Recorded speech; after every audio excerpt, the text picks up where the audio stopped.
ఇప్పుడు కేవలం 7,999 up to 10 kgs వరకు బరువు తగ్గి అధిక బరువు నుంచి వచ్చే ప్రధాన సమస్యలను దూరం చేసుకోండి. కల్కి సినిమా నుంచి ఒక్కో వీడియో రిలీజ్ చేస్తూ హైప్ పెంచేస్తున్నారు. సినిమాలో ఏదో ఉంది, సంథింగ్ స్పెషల్ అనేలా ఇంట్రెస్ట్ క్రియేట్ చేశాడు దర్శకుడు నాగ్ అశ్విన్. సినిమా నుంచి ఇప్పటికే టీజర్, అమితాబ్ వీడియో రిలీజ్ అయినా ప్రభాస్, బిగ్ బి కంటే నాగ్ అశ్విన్ గురించే ఎందుకు ఎక్కువగా మాట్లాడుకుంటున్నారు? What's the story? Prabhas mass movie చేస్తుంటే అంచనాలు భారీగా ఉంటాయి. కానీ డార్లింగ్ నటించిన లవ్ స్టోరీ, రాధేశ్యామ్ ఎక్స్పెక్టేషన్స్ లేకుండా రిలీజ్ అయి డిజాస్టర్ అయ్యాయి.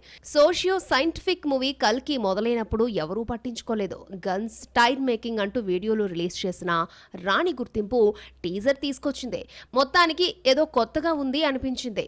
ఇక అమితాబ్ బచ్చన్ టీజర్ రిలీజ్ తర్వాత కల్కి గురించి అందరూ మాట్లాడుకుంటున్నారు. అమితాబ్ ఎవరు? ఆయన పోషిస్తున్న అశ్వత్థామ రోల్ ఏంటి? చిన్నపిల్లాడితో అడిగించే విధానం, మేకింగ్ ఇంట్రెస్ట్ ని క్రియేట్ చేసింది. చూస్తుంటే కల్కిలో అమితాబ్ కీరోలే పోషిస్తున్నాడు అనిపిస్తోంది. అమితాబ్ తెలుగులో మనం, సైరాలో నటించిన ప్రాధాన్యమున్న పాత్రలు కావు. మనంలో ఫోన్లో కనిపించి మెరుపుతీగలా మాయమయ్యారు. సైరాలో గురువుగా కనిపించిన చిన్న రోలే. కానీ కల్కిలో అశ్వత్థామగా గుర్తుండిపోయే పాత్రలో కనిపించనున్నాడు అమితాబ్. ఎవడే సుబ్రహ్మణ్యంతో దర్శకుడిగా పరిచయమైన నాగ్ అశ్విన్ డెబ్యూ మూవీతోనే దర్శకుడిగా ఓకే అనిపించుకున్నాడు.